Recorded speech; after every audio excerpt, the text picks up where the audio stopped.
त्रैगुण्य विषया वेदा निस्त्रैगुण्यो भवार्जुन, निर्द्वंद्वो नित्य सत्वस्थो निर्योगक्षेम आत्मवान।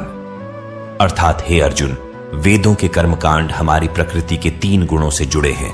इसलिए तो उन भागों एवं उनके साधनों में आसक्तिहीन, हर शोक आदि बंधुओं से रहित, नित्य वस्तु परमात्मा में स्थित योग और क्षेम को न चाहने वाला और स्वाधीन अंतःकरण वाला हो। यहां पर कृष्ण अत्यंत कठिन लेकिन सबसे बड़ी बात कह रहे हैं। वो कहते हैं कि वेद भी सिर्फ 3 गुणों में ही सीमित हो जाते हैं, उससे आगे वह भी नहीं जानते। उससे आगे है कर्म योग। उनका कहना है कि कर्म करो, लेकिन उसमें आसक्ति नहीं और उससे जुड़े सुख दुख से लगाव न रखो। यावानर्थ उत्पाने सर्वतः संप्लुतोदके तावान सर्वेषु वेदेषु ब्राह्मणस्य विजानतः। अर्थात बेहद बड़े जलाशय के प्राप्त हो जाने पर छोटे जलाशय में मनुष्य का जितना प्रयोजन रहता है, उसी तरह से अगर जिसने ब्रह्म तत्व को समझ लिया, तब उसके लिए वेदों की कोई आवश्यकता नहीं।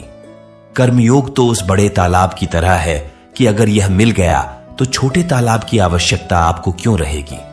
कर्म का खेल इतना बड़ा है कि उसके आगे सारे ज्ञान छोटे पड़ जाते हैं, लेकिन कर्म को समझना पड़ेगा कि आखिर यह होता क्या है। कर्मण्येवाधिकारस्ते मां फलेषु कदाचन मां कर्म फल हेतुर्भूर्माते संगोस्त्व कर्मणि। अर्थात तेरा कर्म करने में ही अधिकार है, उसके फलों में कभी नहीं। इसलिए तो कर्मों के फल के लिए काम मत कर, और ऐसा भी ना हो तू कर्म ही ना करे। कर्म करना है लेकिन फल के लिए नहीं।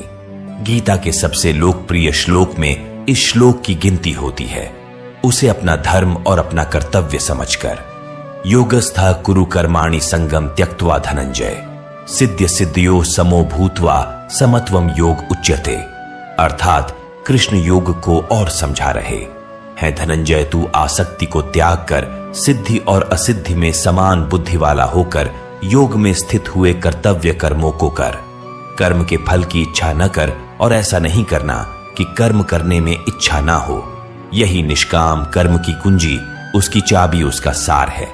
कर्म के बाद क्या फल मिलेगा उसकी परवाह किए बिना बस पूरी लगन से अपने धर्म और कर्तव्य को पूरा कर।